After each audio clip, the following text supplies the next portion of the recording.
So this is our opening talk for July Sesshin 2024.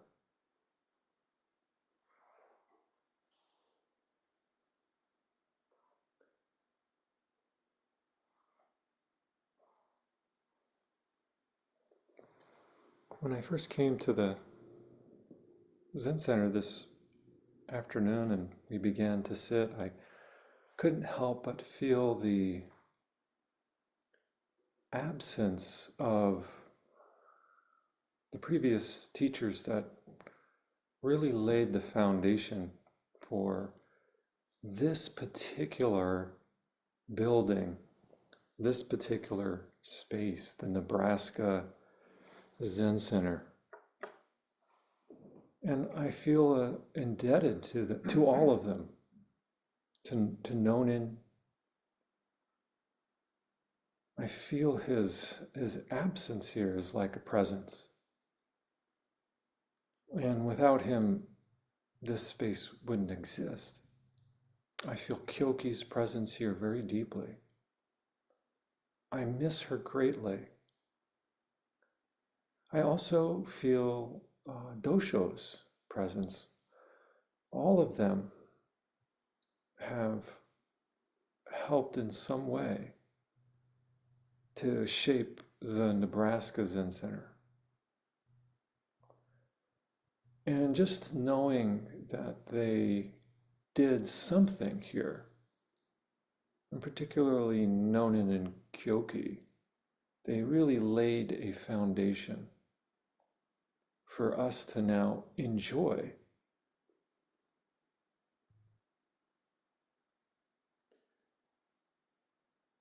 Sesshin is like making a decision to sit on the bottom of the ocean.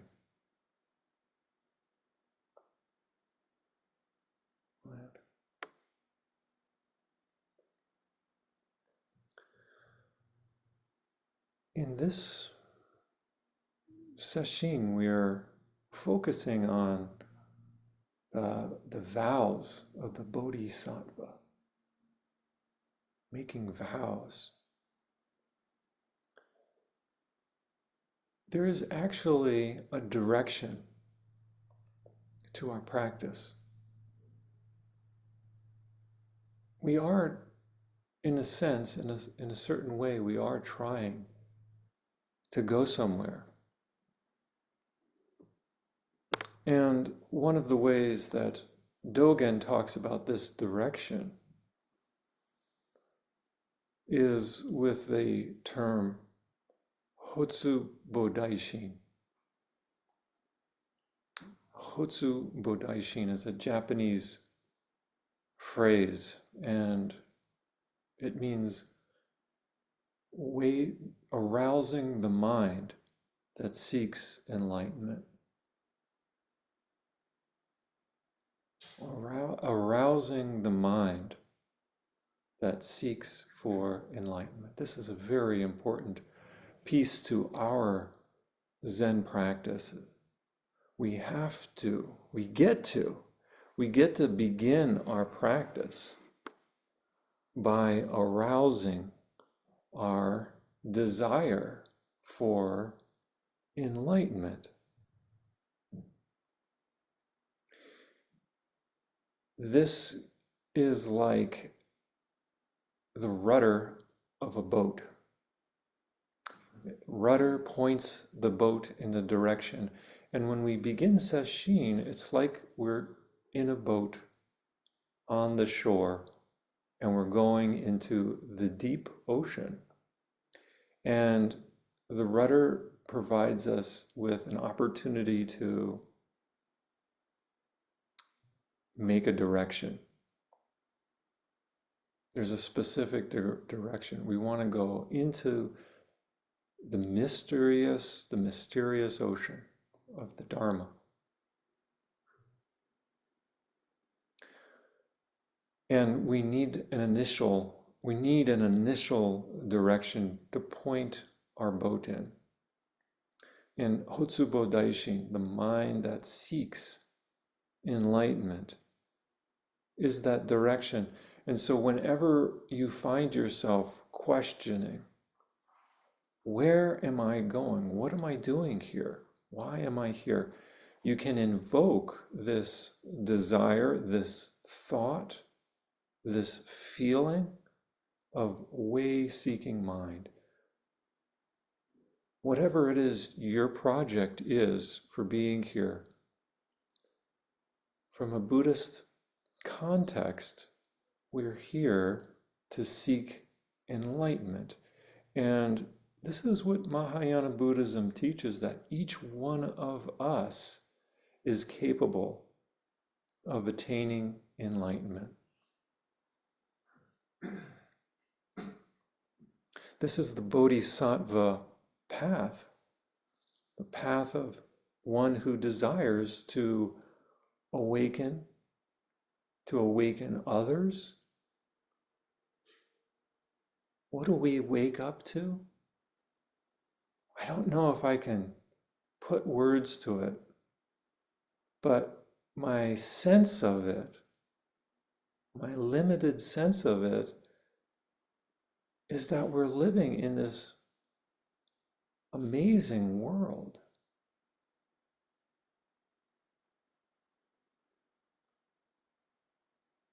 That our life is a complete mystery, and I mean that in a most positive sense. And that this life is precious. This life is precious beyond our comprehension. And the fact that we're human beings able to think about that just gives me chills, that we happen to be alive. And Zazen gives us this opportunity, this very precious opportunity.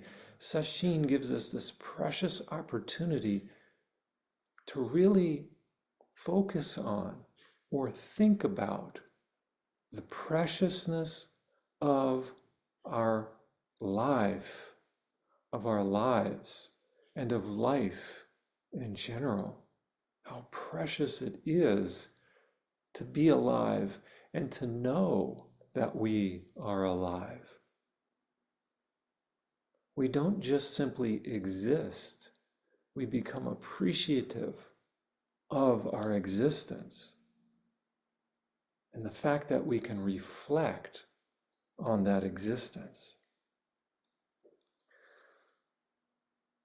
To deepen our understanding of Hotsu Bodaishin, I'd like to share 4 verses from Shantideva's writing, The Way of the Bodhisattva.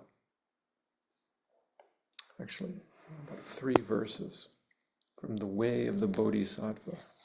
And Pema Chodron writes a beautiful introduction to this. I'd like to share a little bit of her words as well. She writes, rousing the Bodhi heart means connecting with our longing for enlightenment, with the clear desire to alleviate the escalating suffering we see in the world today.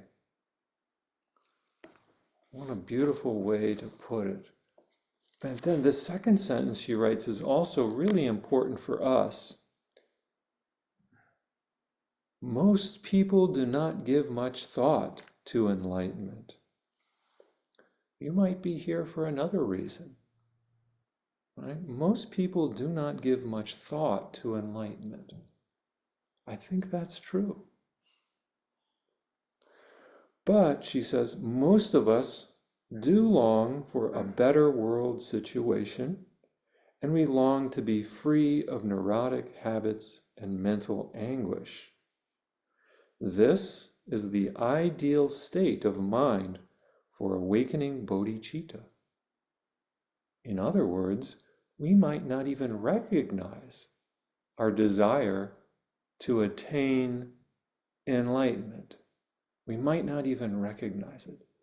Well, here I just want to make the unconscious conscious, the implicit explicit, that each of us awaken our desire, arouse our desire for enlightenment. Here's the verse of Shantideva. This is 4.4. If I bind myself with promises, but fail to carry out my words in deed, then every being will have been betrayed. What destiny must lie in store for me? This is so important. What if I fail to carry out my words in my actions? We say things. There's something very powerful about doing what we say we're going to do or what we intend to do. If we intend to attain enlightenment, we say it, then practice that. That's what Sesshin is. We practice attaining enlightenment in every single moment. And he says further that if we don't carry out our words, our desires, particularly for enlightenment, then we are betraying not just ourselves, but all beings. In other words, all beings desire for us to attain enlightenment. All beings. Right? Next stanza. If in the teachings it is said that one who in his or her thought intends to give away a little thing, but then draws back, will take rebirth among the hungry ghosts. So we got to be careful here. We can easily backslide, and we all do. It's okay. Luckily, we won't stay in a backsliding state of mind forever. We can always change.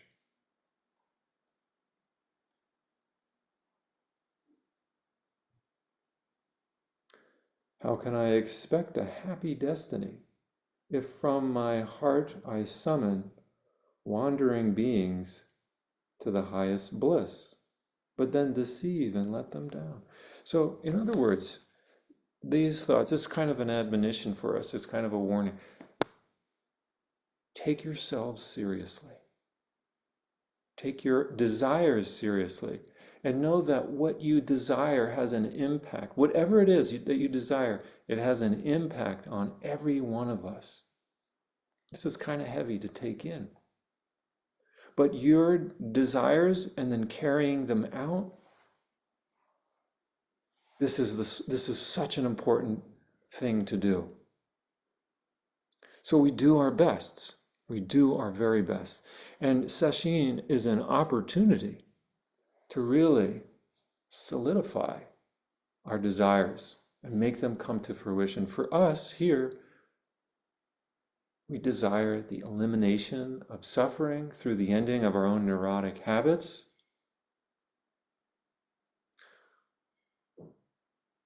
We desire some way to care for others, to make our minds into the most courageous beings, confident in ourselves, confident in our abilities to wake up, confident in our abilities to change our world for the better, to change the suffering world around, to turn it around.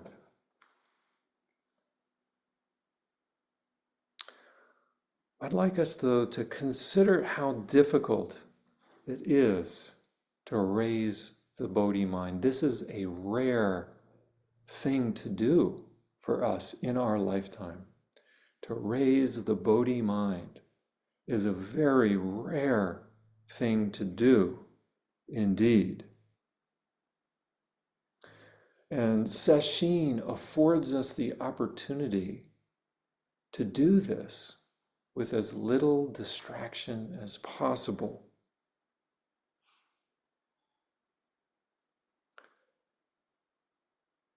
What I'd like us to consider also is to keep the broader context of life in our practice, in our mind, to keep the broader context of the world that we are living in mind. The world that is being revealed to us in mind. We don't simply live in a world of change that has no direction to it. Let me say that again. We don't simply live in a world of constant change that has no direction to it, that is random. We live in a universe that is, yes, it's changing. And there is a direction to it, and it's continuing to change. The thing that is a little bit different between modern times and modern awareness and the time of the Buddha, if I may say so, is that in modern times, we've become aware that the universe is not static, that the universe as a whole is itself evolving, that there was a time for the creation of hydrogen atoms, and that time has passed, that there was a time for the creation of galaxies, and that time has passed, that stars are born and that they die, that stars gave birth to our solar system, that Earth has been evolving, that there was a time where no human beings existed, that there was a time that no life existed on this planet. And then we have the appearance of unicellular organisms. Only one time were those creatures created. And then there was a time for the creation of multicellular organisms, a creation of mammals and fish, even a creation of human beings. That we live in this world. Where are we going? We don't know completely, but the universe takes us there. And I think Hotsubo Daishin is our guidepost. We're moving towards enlightenment. We're going in a direction as human beings. I've been long interested in the connection between science and religion. And more recently, I picked up a book called The Human Phenomenon by Pierre Teilhard de Chardin, a French paleontologist. And he is also a Jesuit priest. His ideas were not well accepted in the time of his life, the 20th century, early 20th century, but they are gaining momentum in our time. As a Catholic priest, he was a believer in evolution, which didn't fly very far in his particular order at that time. But today it seems to make more and more sense. And in this particular section of the book, he talks about this deep connection between the material world and the physical world. And I want to read a passage for us to kind of chew on.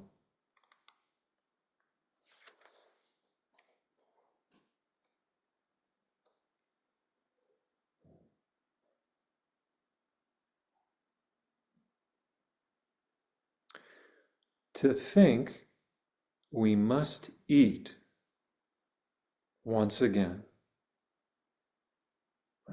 To think, we must eat. But on the other hand, so many different thoughts come out of the same piece of bread.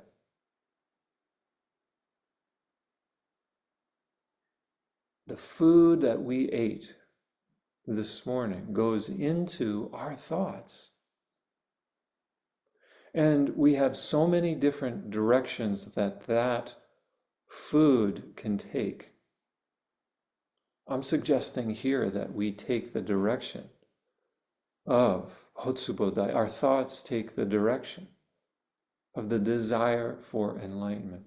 The food we eat gets transformed into the thought, the desire for enlightenment. Just like, he says, just like the letters of an alphabet, which can produce incoherence, as well as the most beautiful poem ever heard, the same calories seem to be as indifferent as they are necessary to the spiritual values they nourish. So a question we can ask ourselves as we're sitting: what are we nourishing? What is the food, the bread that we ate this morning for breakfast? What is it nourishing? This is where the spiritual world and the physical world meet. The material universe nourishes us, nourishes our thought. And we have the opportunity here and now to decide what we want to bring our attention to. And I want to suggest here that Sesshin is about directing ourselves towards enlightenment, moving in that direction. And the entirety of the material world supports that.